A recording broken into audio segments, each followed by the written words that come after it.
October 14th, 2015 was a completely ordinary autumn evening in the small and quiet American town of Martinsville, Indiana.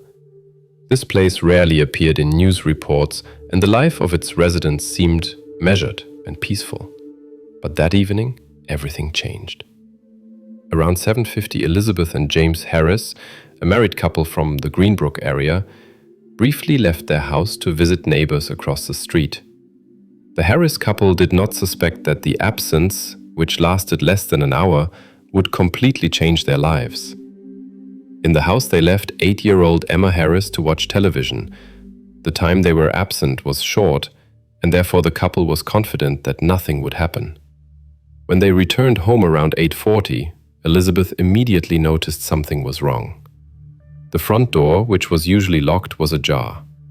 Inside the house, silence reigned, disturbed only by the sounds of the working television. No traces of struggle or disorder were discovered. However, Emma herself was nowhere to be found. The worried parents first thought that she might have hidden or fallen asleep in another room. But when searches through the house and backyard yielded nothing, they immediately dialed the emergency service number. At 8:55, police patrol cars had already arrived at the scene of the incident. From this moment, a completely different life began for the town of Martinsville. The first hours of the search were tense and confusing. Police officers thoroughly examined the house and surrounding area. In Emma Harris's room, a window was discovered that was not closed from the inside. This caused particular bewilderment because her mother, Elizabeth, insisted that she personally closed it every evening. The open window looked suspicious, but no traces that someone had penetrated through it were initially found. During the witness questioning, neighbors gave contradictory testimony. One of the local residents, an elderly woman named Martha Williams, mentioned that shortly before Emma's disappearance, her usually calm dog unexpectedly began barking restlessly, running along the fence and looking toward the Harris family house. Martha did not attach importance to this at the moment, but later this seemed like an important detail to the police. Another key finding that same night were large shoe prints, clearly visible in the mud in the Harris backyard. These tracks led directly to the forest strip that separated the Greenbrook area from the neighboring, less prosperous area known for problematic youth. The size and pattern of the shoe sole indicated that its owner could be an adult man or a teenager of large build. Police officers immediately began working on several versions, and one of them became the main one. Suspicions quickly concentrated on two young residents of the city, Tyler Walsh and Dylan Green. Both were 18 years old. Both teenagers already had problems with the law, were known to police for petty thefts, hooliganism, and vandalism. Local residents repeatedly complained about the strange behavior of the young people, their withdrawal and inexplicable aggression. Several witnesses also indicated that the teenagers showed interest in internet communities related to violence, strange philosophy, and occultism. This information was indirect, but police officers took it into account, immediately sending patrols to search for the teenagers. A few hours later, the teenagers were detained and brought to the station for conversation. Tyler Walsh was nervous and confused in his own testimony. He could not clearly explain what he was doing on the evening of Emma's disappearance. His partner Dylan held himself a little more confidently, but his testimony also raised doubts. The young people admitted that they were in the forest strip area but denied any connection to the incident. At that moment, the police did not yet take the situation too seriously, assuming that Emma would be found alive any moment, and the whole situation would turn out to be a banal teenage prank. Despite suspicions against the young people, the investigation did not yet have direct evidence of their involvement. Interrogations continued, but no convincing evidence against Tyler and Dylan could be found on the first evening. On the morning of October 15th, around 9 o'clock, local volunteers and rescuers continued large-scale searches, expanding the territory of investigation. About 1.5 kilometers from the Harris family house, near an abandoned barn on the edge of the forest strip, one of the volunteers noticed a suspicious black garbage bag hidden under boards at the entrance. When police officers carefully opened it, inside they discovered a small children's boot, which was immediately identified as belonging to Emma Harris. On the boot, fresh traces of blood were clearly visible. This finding immediately transferred the investigation to a completely different plane. It became obvious that a simple teenage prank was excluded. Now the police had no doubt a serious and cruel crime had occurred. The question was only one: who committed it, and where is Emma now? At this stage of the investigation, the city of Martinsville finally plunged into an atmosphere of anxiety and fear. Local residents closely followed the news, fearing for the safety of their own families. No one knew for certain who was behind the incident. No one could be sure that their area remained a safe place. Thus ended the first night of searching, and began a long path full of uncertainties, terrible findings, and frightening discoveries that lay ahead. After the morning of October 15th, when Emma Harris's boot was found near the abandoned barn, for the residents of Martinsville, everything happening finally lost the familiar features of a quiet urban incident. The barn, located on the edge of the forest strip, had remained abandoned and half destroyed for many years. Perhaps only local teenagers knew about its existence, sometimes using it as a place for secret meetings. Therefore, the unexpected finding precisely here became for the police a disturbing sign that local residents, familiar with the city and its outskirts, could have participated in the incident. Police specialists immediately sent the found boot for examination, and within a few hours, disappointing results came from the laboratory. The blood discovered on the shoe belonged precisely to the missing Emma. This completely changed the nature of the investigation. Now the police were working not with a disappearance, but with a much more serious crime. On the same day, another important testimony was received. A middle-aged man who worked as a security guard at the local supermarket and lived near the forest strip reported to police that he had seen two teenagers the previous evening who matched the description of the previously detained Tyler Walsh and Dylan Green. The witness claimed that around 9 in the evening, the teenagers were walking from the forest strip toward the central part of the city. They moved quickly and nervously talked among themselves. He did not attach special importance to this, deciding that the young people were simply returning home after some party or walk. But after the news about the incident with Emma, he decided to report what he saw to the police. This statement forced the investigation to return again to the figures of Tyler and Dylan. Police intensified pressure on both young people, calling them for repeated interrogation in the presence of lawyers and parents. This time, investigators conducted the conversation in a stricter tone, demanding from the teenagers explanations not only of their movements on the evening of Emma's disappearance, but also the circumstances under which the boot ended up in the barn. Tyler and Dylan behaved extremely tensely.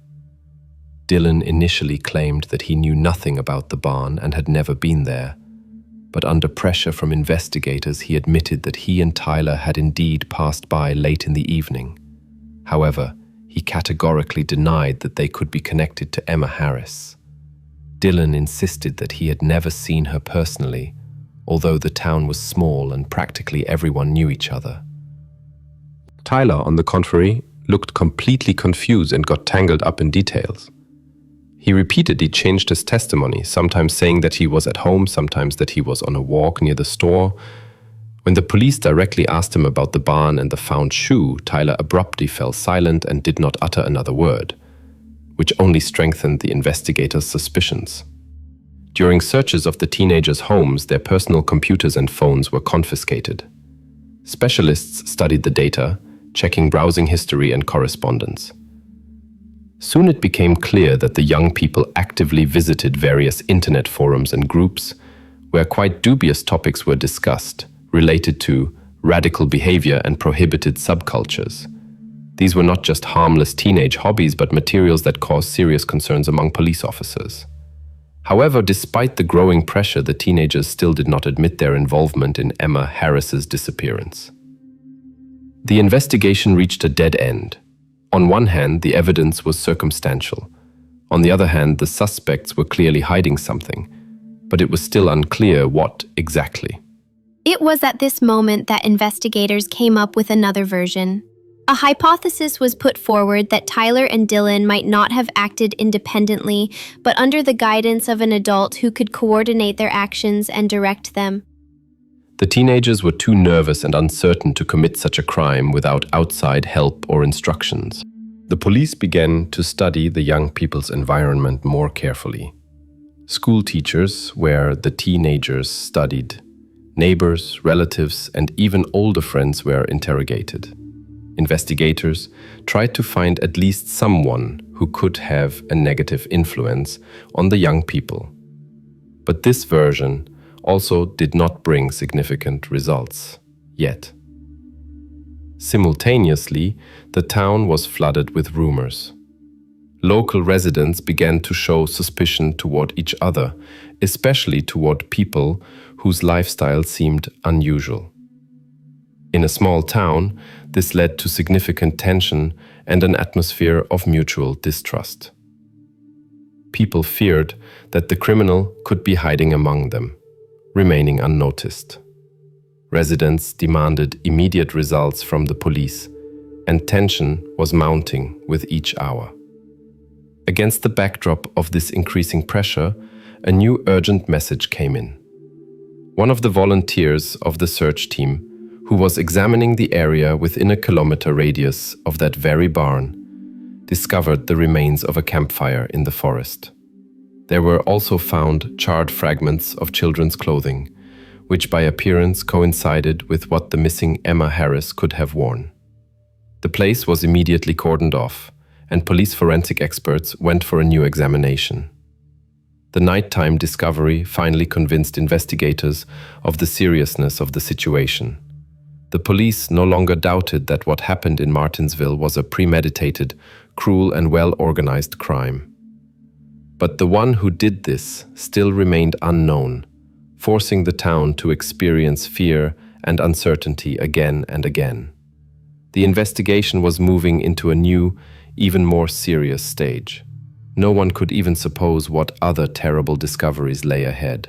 At night, when police forensic experts arrived at the location of the campfire discovered in the forest, they immediately understood that this was not just a random place for a picnic. On a small area, carefully cleared of leaves, lay the remains of a fire, clearly lit recently. Nearby lay charred fragments of clothing, which were immediately sent to the laboratory for detailed study. The next morning came the results of the examination, which confirmed the worst assumptions of the investigation. The found pieces of fabric were identified as part of the clothing that Emma Harris wore on the evening of her disappearance. Now, all hope for a favorable outcome was finally lost. The police continued to examine the territory near the campfire and discovered another important clue: shoe prints. Experts easily established that these imprints completely matched those that had previously been found in the Harris family's backyard during the initial examination. This proved that the same person or group of people had been both near Emma's house and here, in the depths of the forest. This evidence forced the police to act more harshly. At the next stage of the investigation, the personal phones and computers of Tyler Walsh and Dylan Green were once again thoroughly studied. This time, the experts' attention focused on specific details, and soon it turned out that the teenagers were immersed in a very disturbing and dangerous internet environment. Their gadgets turned out to be full of correspondence and links to sites and videos promoting violence, cruel practices, and occult rituals.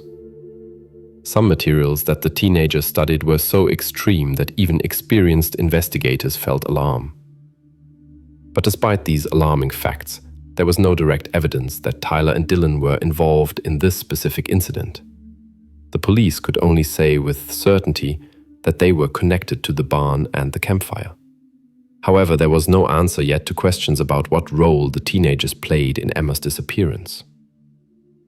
During the same period, investigators received another important piece of information that forced them to reconsider their initial conclusions. Relatives of the Harris family told the police about a conflict that occurred between Emma's parents and her uncle, her mother's brother. Mark Jenkins. The conflict was related to financial matters and was serious enough to arouse police suspicion.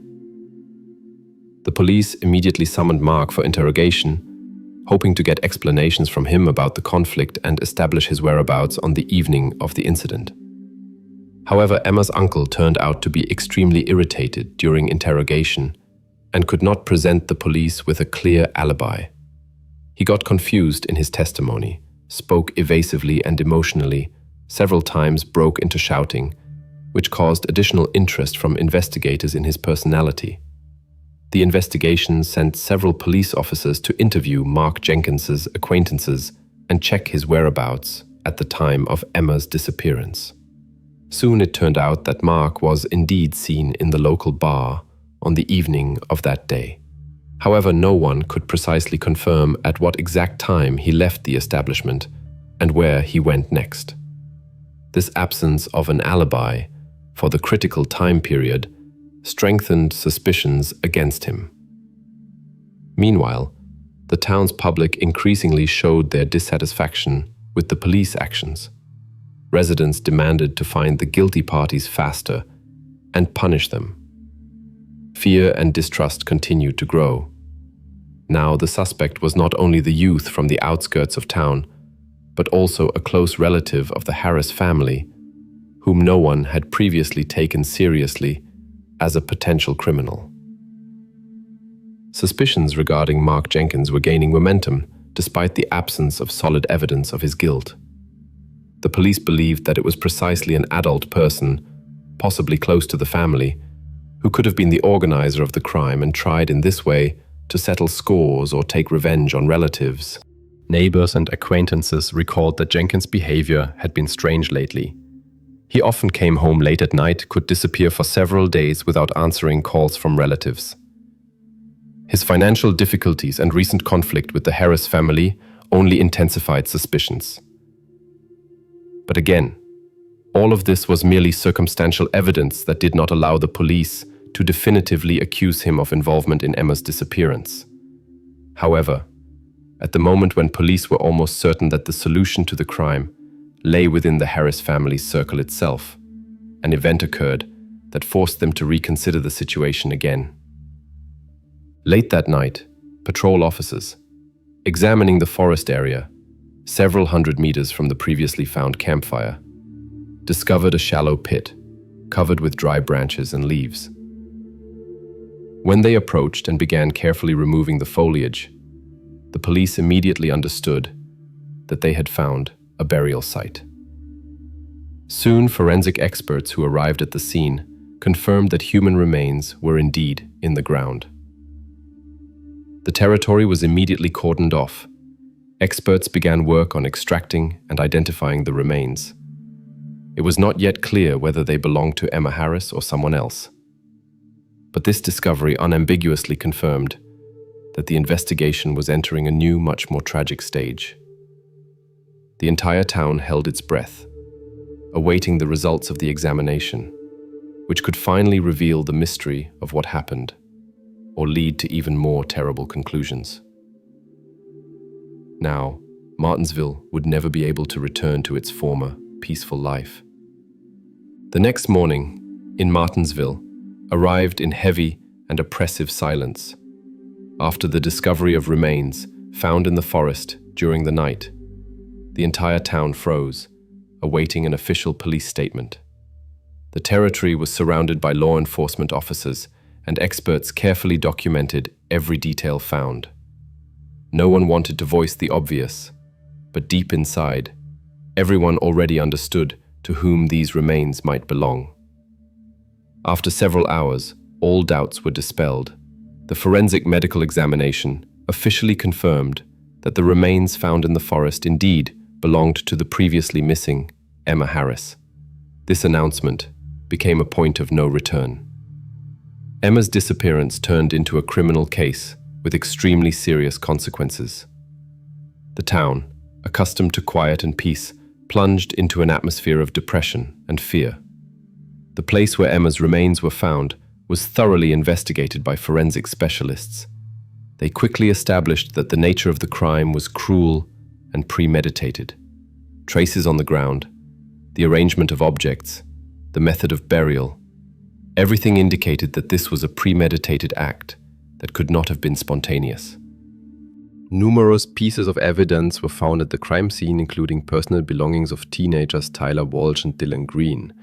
Among these items were lighters, a knife with fingerprints of one of the suspects, as well as pieces of rope and other materials clearly indicating a premeditated attack.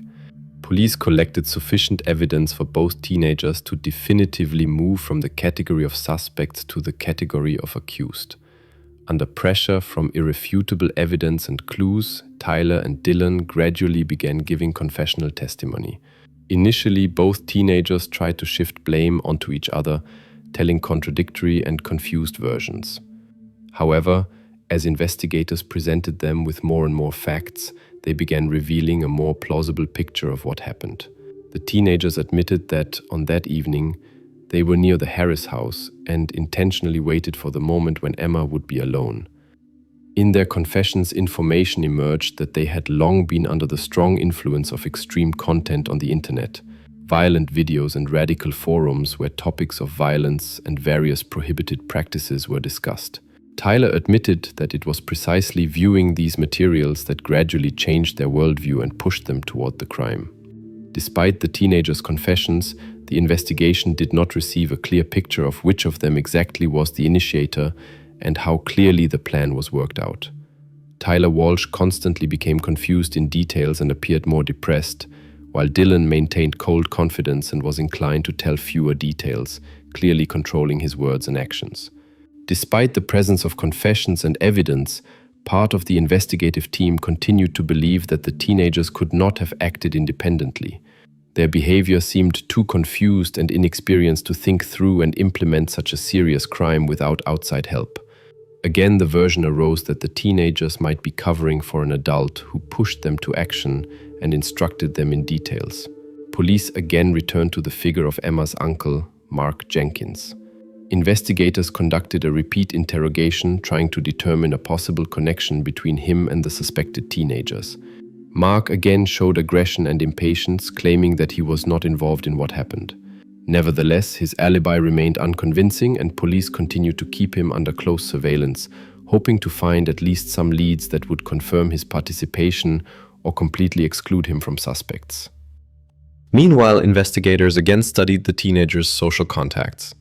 They wanted to understand whether Tyler and Dylan could have contacted someone older than themselves who could have had influence on them or a motive to use young people for their own purposes. However, checking correspondence, phone calls, and social networks yielded no significant results.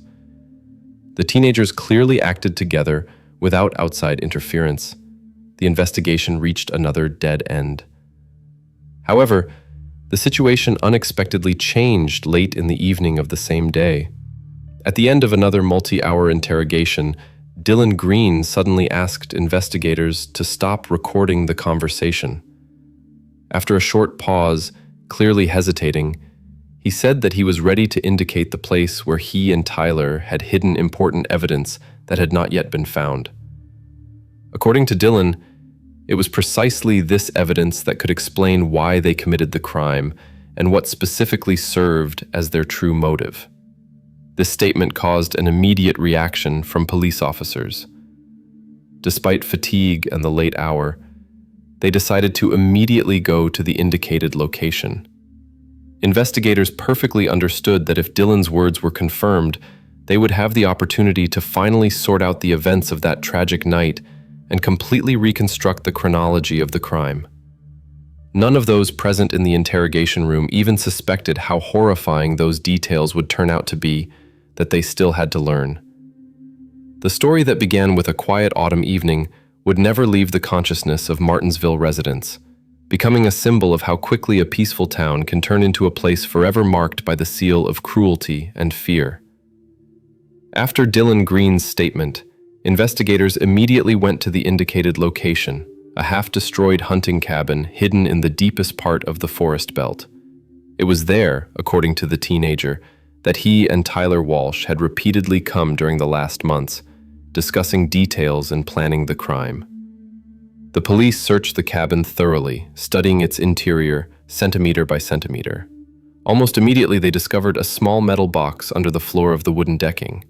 Inside were personal records, printouts of internet correspondence, as well as several handwritten notebooks belonging to both teenagers. Experts immediately began studying these materials. Within just a few hours, it became completely clear. The crime that shook Martinsville was not an accident or spontaneous idea. This was a meticulously thought out and cynically planned action, carried out by two teenagers without any external influence. In Tyler's and Dylan's notebooks, investigators discovered detailed descriptions of preparation for the attack, including observations of the Harris family's house, the time of the parents' departure, Emma's daily routine, and even descriptions of how they intended to hide evidence after committing the crime. All texts were permeated with aggression and alienation characteristic of radical internet communities, which the teenagers were literally obsessed with. After detailed study of the materials, police officially confirmed that radical content on the internet, containing scenes of violence, cruel rituals, and extreme practices, inspired the teenagers to commit this crime. Expert examination confirmed that correspondence and records were kept over several months. The teenagers repeatedly discussed how they would choose a victim. Emma Harris became a random object for them, convenient due to circumstances. The teenagers themselves had never previously crossed paths with the Harris family directly and had no personal reasons to attack Emma. All found evidence, previously seeming scattered and unconnected, finally came together into a unified, convincing and frightening picture. Shoe prints discovered at the Harris house matched the teenagers' shoes found in their homes. Clothing, fingerprints, correspondence, and records in phones. Each piece of evidence fit perfectly into the completed picture of the crime, leaving not a single chance for justification. The trial, which began several months later, took place in a tense atmosphere. Dozens of townspeople and journalists attended each session, recording every word, every emotion on the faces of the trial participants. Tyler Walsh and Dylan Green tried to convince the court and jury that they had not planned in advance to harm Emma. Each teenager actively shifted blame onto his friend, trying to minimize his own role. Tyler, who looked more dejected, claimed that Dylan was exactly the initiator of the crime, describing him as a dominating personality who pushed him to action. Dylan, on the contrary, asserted that Tyler initially showed aggression, and all decisive steps came exactly from him. However, despite their attempts to escape responsibility and minimize their role, the evidence presented to the court was so irrefutable and obvious that any justifications looked absurd and unconvincing. Experts speaking before the jury told in detail about the nature of the found materials, emphasizing how such content gradually influences the psyche, depriving teenagers of the ability to assess the consequences of their actions. Testimonies from psychologists and criminologists showed that the teenagers perfectly understood their actions and comprehended the consequences. Each session intensified the feeling of tension and horror among Martinsville residents. People who had hoped until the last moment that strangers or outsiders would prove guilty realized with horror that local teenagers who had grown up among them had become the criminals. On the day of the verdict announcement, absolute silence reigned in the courtroom. The judge read the guilty verdict, according to which Tyler Walsh and Dylan Green were found guilty on all counts of the indictment and sentenced to life imprisonment without the possibility of early release.